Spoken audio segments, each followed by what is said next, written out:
Hey everybody, this is Marcus here.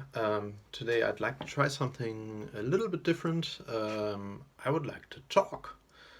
I do that too at times. Um, and what I'd like to talk about is something a few people have been asking me about, which is how did you overcome your depression? Um, what I would like to say first about this is depression is something very individual. Everybody experiences it very differently, so this is my personal way. And I'm not a medical person, so it's not medical advice, but it's my way of coping, and maybe it inspires someone, and maybe it helps someone, or nobody cares. I don't know. For starters, what helped me a lot was just being open about it and talking about it, which I had to develop, but eventually I did, and it got easier and easier. Some people actually feel I'm too offensive about it, but quite frankly, I just don't care. That actually motivates me in being even more offensive about it, in the hope of annoying these people terribly, which makes me very happy and again keeps me further away from depression. Um, so, what you have to know is when you are in the deep end of depression, something really strange happens to you. Um, your brain kind of tricks you into believing that you're never going to be healthy again. Um, this was quite weird, and I addressed it to my doctors who were taking care of me, and they told me that they have this with every depression patient, and that they just keep repeating the same long play record. They just keep telling them, no, no, it's going to go away. We just don't know when. So this is very frustrating, actually, and I guess what dragged me through that time where I just was like, I'll never be healthy again, and just focused on symptoms I had was my family and my friends who were there for me all the time, really, which was amazing. And I remember one thing I used to do with them at that time was something I loved doing anyway, which was just going to the burger restaurant at the motorway. In fact, one of them thought it was very funny we were meeting in the burger restaurant at the motorway because he felt it was like a gangster movie or something. So shout out to you. But yeah, just kind of kept me going despite all the crap. Um, and Once I kind of got to a state where I wasn't solely worrying about the symptoms, um, I I kind of started doing something which felt weird.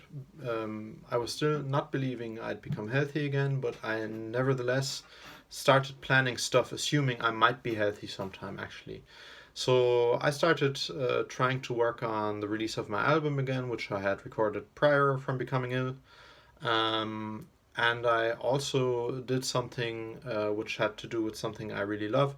My car had gone kind of wrecked while I was ill, and I asked my father. He had this lovely young timer in the garage. Could I put it on the road? And he actually allowed me to. Um, so I remember it took a few months until it was ready to go because it had been in the garage for like 12 years.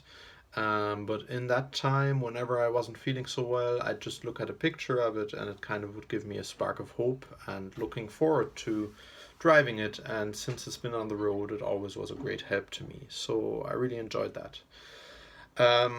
Another thing that, of course, helped me a lot, but this took a while too, was therapy. And I must say, I always imagined something very magical when I heard about therapy. It was a bit mystical to me. But in fact, I must say it's something I think every human being, ill or not, should do sometime in their life. Because what you do in therapy is literally reflecting upon your own thought patterns and just looking into where your thought patterns cause an amount of stress which doesn't make sense. And you look into in how far you might be able to change those thought patterns. And I must say, I before I became ill, I always believed I was a very worried person. I'd worry about lots of shit. And after a while, therapy actually helped me dealing with these worries because whenever I'd get them, it would take 2 or 3 minutes, and I'd realize it's my thought pattern going on again and causing the problem. And whenever I realize that, it's just like the worries just drop by 90%, and then a minute later I've forgotten about it again. So this was such a relief in my life, and even in a phase where it still wasn't quite clear how I'd be able to continue with everything, I wasn't as worried at all anymore as lots of years before. So this was truly unbelievable to me. Um, Another thing that helped me getting back on my feet was doing something I loved as a kid. I was advised this in treatment, and my brother had the great idea. He thought it would be good if I'd play video games again, which I used to love doing as a child, and I just recent years I hadn't done it anymore. And now I realize the years beforehand, the only thing I had been doing all the time was focusing on music, which is great because music is what I love more than anything. But it just got so far that I was really doing nothing else in my life as such. And playing video games brought me joy again after a while. And obviously, your brain kind of gets into normal mode again. And doing something you loved as a kid obviously enables that to happen quicker. At least this was the case for me. So, yeah, these were some of the things I did to overcome depression. I guess there are other things I'm just not thinking of now. I'm improvising this, so that's what jazz musicians do. Um, and yeah, I hope that it gave you some insight about it. I hope that it causes it to be more understandable what's going on in a person when they catch it, and I hope it helps anybody. If you've got questions about it, just ask me. As I said, I'm very open about it. It's just a normal illness that we should be able to talk about just as easily as we're able to talk about, I don't know, flus, whatever. I don't care. Yeah, so have a good day, have a great time, and keep your mental health well. Bye bye.